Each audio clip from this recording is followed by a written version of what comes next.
سوال: اللہ کا غیر، اللہ کا دشمن، اس سے کیا مراد ہے؟ جواب: اللہ سمجھ آ جائے تو غیر اللہ سمجھ آ سکتا ہے، اللہ سمجھ نہ آئے تو غیر اللہ سمجھ نہیں آ سکتا۔ یہ سوال مشکل ہے لیکن اللہ کی مہربانیوں سے سمجھ آ سکتا ہے۔ پہلے لفظ اللہ کو دیکھو۔ اللہ ذات بھی ہے، صفت بھی ہے، اسم بھی ہے۔ یہ اسم اپنے اسماء میں ایک ذات ہے۔ اللہ کا لفظ بھی ایک ذات ہے۔ یہ لفظ بھی ایسے کارگر ہے جیسے ذات۔ ذات کا نام نہ پتہ ہو تب بھی ذات ہے۔ جس کو ہم اللہ کہہ رہے ہیں اگر اس کا نام نہ پتہ ہو تب بھی وہ اللہ ہے۔ اللہ اسم کا اگر اصل مسمى نہ پتہ ہو تب بھی یہ اتنا ہی مؤثر ہے۔ یہ ایک واحد لفظ ہے جو اپنی ذات کی طرح مقدس ہے۔ باقی اسماء صفات کے مطابق ہوں گے۔ آپ کے اندر صفات ہوں گی تو آپ ہوں گے، صفات نہیں ہوں گی تو آپ نہیں ہوں گے۔ اب آپ دیکھو جو لفظ اللہ تعالیٰ نے استعمال کیے، عدو اللہ، اللہ کا دشمن۔ اب اللہ کا دشمن کون ہو سکتا ہے جبکہ اللہ للہ جنود السماوات والارض، کہ اللہ ہی کے لیے ہے لشکر آسمانوں اور زمینوں کے۔ اب اس کا دشمن کون ہو سکتا ہے؟ کس نے پیدا کیا تھا؟ کدھر سے آیا؟ کیا مدد چاہیے اللہ کو؟ اللہ کو تو مدد چاہیے ہی نہیں۔ اللہ وہ ہے ہی نہیں کہ جس کو مدد کے لیے تمہاری فوج کی ضرورت ہو۔ اللہ تو غنی، مستغنا، نہ اس کو دفاع کی ضرورت ہے، نہ اس کو آفینس کی ضرورت ہے، نہ اسے بے گھر ہونے کا اندیشہ، نہ تختہ الٹے جانے کا ڈر۔ وہ مالک ہے، لیکن پھر بھی اس نے لفظ عدو اللہ آپ کو دیا کہ اللہ کا دشمن۔ پھر اس نے ایک اور لفظ کہا، اللہ کا دوست، اولیاء اللہ، ولی اللہ۔ ایک لفظ اس نے یہ دیا من دون اللہ، یعنی علاوہ اللہ کے، ما سوا اللہ۔ اللہ کے علاوہ جسے آپ غیر اللہ کہہ رہے ہو، اور اللہ کے ساتھ والے عند اللہ، مع اللہ، من اللہ، یہ سارے لفظ غور کے قابل ہیں۔ اور جب تک آپ اللہ نہ سمجھو آپ کو بات سمجھ نہیں آ سکتی۔ اس لیے موٹی موٹی بات سمجھنے کے لیے آپ یہ دیکھو کہ اللہ نے کہا ہے کہ وہ چیز جو اللہ کی محبت کے علاوہ ہے وہ غیر اللہ کی محبت ہو سکتی ہے۔ مثلا کسی شخص کو اولاد کی محبت زیادہ ہو جائے تو یہ محبت غیر اللہ کی محبت ہو سکتی ہے، اور اگر اولاد کی محبت اللہ کی محبت پر نثار ہو جائے تو یہ غیر اللہ نہیں ہے، پھر وہی محبت اللہ کی راہ میں موجود رہتی ہے۔ مثلا اسماعیل ذبیح اللہ علیہ السلام کا واقعہ، ایک محبت یہ ہے کہ اللہ نے کہا کہ غیر اللہ سے محبت نہ کرو، اور ایک پیغمبر علیہ السلام اپنے بیٹے کی محبت میں اتنا جدا ہوئے کہ رو رو کے بینائی سے محروم ہو گئے۔ یہ واقعہ اللہ نے خود بیان فرمایا ہے۔ یعقوب علیہ السلام کو جو محبت ہے یہ محبت غیر اللہ کی ہے کیا؟ یہ غیر اللہ کی محبت نہیں ہو سکتی، کیونکہ یہ اللہ تعالیٰ کو پسند ہے اور دونوں باپ بیٹا پیغمبر ہیں۔ گویا کہ کسی انسان کی انسان سے محبت غیر اللہ ہو سکتی ہے، لیکن انسان کی انسان سے محبت عین اللہ بھی ہے۔ اب جب تک یہ پہچان نہ ہو غیر اللہ سمجھ نہیں آتا۔ غیر اللہ وہ مقام ہے جو اللہ کے راستے سے دور کر دے، چاہے وہ عبادت ہی ہو۔ عبادت حجاب بن جائے گی اگر آپ صلی اللہ علیہ وآلہ وسلم کو بھول کر عبادت میں ہی لگے رہیں۔ اگر آپ عبادت کر رہے ہیں اور دوسرے نے نہیں کی تو آپ نے اسے گولی مار دینی ہے۔ مثلا ایک دفعہ منافقین نے مسجد بنائی عبادت کے لیے۔ مسجد وہی تھی جو ہوتی ہے، نقشہ بھی وہی، رنگ بھی وہی۔ اللہ کریم نے کہا اس مسجد کو گرا دو۔ گویا کہ عبادت نما عمل بھی غیر اللہ ہو سکتا ہے۔ اللہ کے نام پر اکثر لوگ اللہ سے دوری کا سفر طے کرتے ہیں۔ اکثر ایسا ہو سکتا ہے، مثلا اللہ کے نام پر آپ کوئی چندہ اکٹھا کرو اور اس کو اپنے نفس پر استعمال کر دو، تو یہ سارا جو اللہ کے نام پر آپ نے کیا ہے غیر اللہ ہے۔ غیر اللہ کا مطلب یہ ہے کہ اللہ کے راستے پر چلنے والے لوگوں سے اللہ کی محبت کو نکالنا، اور جو لوگ انسانوں میں اللہ کی محبت کو رائج کریں گے وہ اللہ تعالیٰ کی طرف لے جانے والے ہیں۔ انہی کے لیے کہا گیا ہے کہ انعمت علیہم، یعنی کہ ان لوگوں کے قریب رہو جو تمہارے دل میں اللہ کی محبت کو تیز کریں، ان پر اللہ کا انعام ہے۔ اور جو لوگ اللہ کی محبت کو دل سے نکال دیں وہ غیر اللہ ہیں، چاہے وہ کسی بھی لباس میں ہیں۔ تو غیر اللہ وہ ہے جو اللہ کی محبت کو نکال دے۔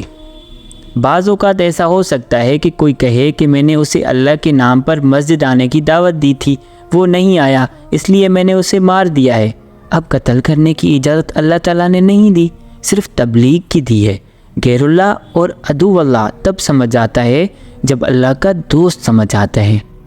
غیر اللہ وہ آدمی، مقام یا سفر ہے جو اللہ تعالیٰ سے دور لے جائے۔ اللہ سے دوری سے پہلے یہ سمجھ لینا چاہیے کہ اللہ تعالیٰ کا مقام کیا ہے، اللہ کیا ہے، عند اللہ کیا ہے، مع اللہ کیا ہے، من اللہ کیا ہے، عدو اللہ کیا ہے، غیر اللہ کیا ہے، ما سوا اللہ کیا ہے، فنا فی اللہ کیا ہے، بقا باللہ کیا ہے۔ یہ سارے مقام سمجھ آنے چاہیے۔ ایک مقام ہے سبقت اللہ، یعنی اللہ کا رنگ۔ کیا ہے اللہ کا رنگ؟ اللہ تعالیٰ نے آپ کو بڑے بڑے اسماء دیے جو اللہ سے متعلق اور اللہ کو جاننے کے لیے ہیں۔ اللہ کے رنگ کا مطلب ہے اللہ کی یاد کا رنگ، اس طرح نہیں کہ کالا رنگ ہو یا پیلا رنگ۔ اسی طرح وجہ اللہ ہے، یعنی اللہ کا چہرہ، جبکہ اللہ کا چہرہ نہیں ہے۔ پھر اللہ کا چہرہ کیا ہوتا ہے؟ اللہ تعالیٰ نے آپ کو یہ باتیں سمجھائی ہیں اس لیے کہ آپ پہچان جاؤ کہ ہر وہ چیز جو آپ کو اللہ سے دور لے جائے وہ غیر اللہ ہے، چاہے وہ دین کے نام پر کیوں نہ ہو۔ منافق ملے گا دین کے رنگ میں اور کافر ملے گا سیدھا مخالف، وہ منافق سے اچھا ہے۔ کافر کی پہچان ہو سکتی ہے، منافق کی نہیں۔ سب سے خطرناک دشمن وہ ہے جو دوست بن کے آئے، وہ ہے منافق۔ اس لیے منافق کو ضرور پہچانو۔ غیر اللہ وہ ہے جو اللہ کے نام پر اللہ کے علاوہ عمل شروع کر دے۔ اگر بے ایمانی بھی کرنی ہو تو اللہ کے نام پر نہ کرنا، اس سے ضرور گریز کرنا۔ اس طرح کے کئی آدمی ہوئے ہیں جو اللہ کے نام پر ضرور ڈرتے تھے۔ شیطان نے بھی کہا مجھے اللہ سے ڈر لگتا ہے۔ آپ کو دین کی آسانی کی طرف لے جانے والا، اللہ تعالیٰ کی محبت عطا کرنے والا، اللہ کے حبیب صلی اللہ علیہ وآلہ وسلم کے راستے کی طرف اشارہ کرنے والا، یہ سارے کے سارے اللہ کے دوست ہیں، نشانیاں ہیں، اور ان راستوں سے دور لے جانے والے ہیں عدو اللہ، اللہ کی دشمن۔ پیسہ جمع کرنا اور گننا عدو اللہ ہے، اولاد کی محبت عدو اللہ ہے، مکانوں کی زینت و زیبائش عدو اللہ ہے، اپنی انا کا سفر عدو اللہ ہے، اللہ کے دین کو ہی اللہ کی راہ میں کھڑا کرنا عدو اللہ ہے۔ اس کا سمجھنا بڑا ہی مشکل ہے، یہ سمجھ آ جائے تو انسان کا سفر بڑا آسان ہو جاتا ہے۔ مثلا والد یا والدہ فوت ہو رہے ہیں اور وہ کہتا ہے میں ذرا نماز ادا کر لوں، تو یہ کیسی نماز جب کہ اصل قضا ہو رہی ہے؟ یہ ہے عدو اللہ، غیر اللہ۔ باقی اللہ کا غیر ہے ہی نہیں، شرک کا تو سوال ہی پیدا نہیں ہوتا۔ غیر وہ ہے جو تمہیں اللہ سے محروم کر دے، باقی غیر تو ہے ہی نہیں، کائنات میں بنایا ہی نہیں، سارا راز ہی راز ہے، غیر نہیں ہے۔ اس کی اپنی کائنات میں ہر شے اس کی اپنی ہے۔ غیر صرف وہ ہے جو تجھ سے محبت الہی نکال دے، مٹا دے، خشیت اللہ یعنی اللہ کا ڈر نکال دے، اللہ کی محبت نکال دے، اور حضور صلی اللہ علیہ وآلہ وسلم کی محبت نکال دے۔ غیر اللہ یہ نہیں ہے جسے ہم بندے کی محبت سمجھ رہے ہیں۔ بندے کی محبت ہے ہی عین اللہ۔ اللہ تعالیٰ کو تو آپ نے دیکھا نہیں ہے، کیسے سمجھ آئے گا کہ اللہ تعالیٰ کیا ہے؟ خود اللہ تعالیٰ نے فرمایا قل ان کنتم تحبون اللہ فاتبعونی یحببکم اللہ۔ اللہ کی ساری محبت ہے ہی ادھر، اور حضور پاک صلی اللہ علیہ وآلہ وسلم سے محبت کرنا اللہ سے محبت کرنا ہے۔ اور یہ فرق یاد رکھنا کہ حضور پاک صلی اللہ علیہ وآلہ وسلم اللہ نہیں ہے، اللہ خالق ہے۔ خالق وہ جو پیدا نہ ہوا ہو، نہ مرے گا اور نہ نظر آئے گا، نہ اس کی کوئی شکل ہے نہ اس کی کوئی صورت ہے، بلکہ ہر صورت میں جلوہ گر ہے، ہر شکل میں نظر آتا رہے گا، مگر اس کو دیکھنا آسان نہیں۔ مخلوق وہ ہے جو ایک خاص تاریخ پر دنیا میں ظاہر ہو اور ایک خاص تاریخ کے بعد روپوش ہو جائے، بس یہ مقام ہے مخلوق کا۔ خالق ہر مخلوق کے ساتھ ہمیشہ سے ہے اور مخلوق اپنے دور تک ہے۔ اب اس کے روحانی باب الگ ہیں۔ خالق کے دل میں رہنے والے کب سے ہیں، کب تک ہیں، ہمیشہ سے ہیں، ہمیشہ تک ہیں، یہ الگ بات ہے۔ لیکن اللہ تعالیٰ نے بتا دیا کہ کہیں ایسا نہ ہو کہ آپ مخلوق کو خالق سمجھ لو۔ ممکن ہے ہم حضور پاک صلی اللہ علیہ وآلہ وسلم کو خالق مان لیتے، اللہ مان لیتے، لیکن جب ہم دیکھتے ہیں کہ آپ صلی اللہ علیہ وآلہ وسلم نماز پڑھ رہے ہیں تو جس کی نماز پڑھ رہے ہیں وہ اللہ ہے، اس لیے آپ صلی اللہ علیہ وآلہ وسلم اپنا مقام خود بیان فرما گئے۔ اب دوسرا کوئی نہیں کہ آپ صلی اللہ علیہ وآلہ وسلم کا مقام بیان کر سکے، مقام بیان کرنے کی ضرورت کوئی نہیں۔ اس طرح امام علی علیہ السلام کو کچھ لوگ خدا مانتے ہیں، لیکن حضرت علی علیہ السلام نے اللہ کو سجدہ کیا، ضرور کیا۔ جس شخص نے اللہ کو سجدہ کیا وہ اللہ نہیں ہو سکتا۔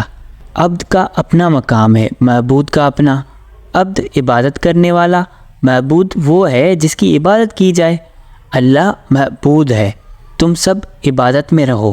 غیر اللہ وہ ہے جو اس راستے سے ہٹائے، اس راستے میں رکاوٹ ڈالے، اس کی محبت سے آپ کو الگ کرے، ہٹائے، جس انداز سے بھی کرے۔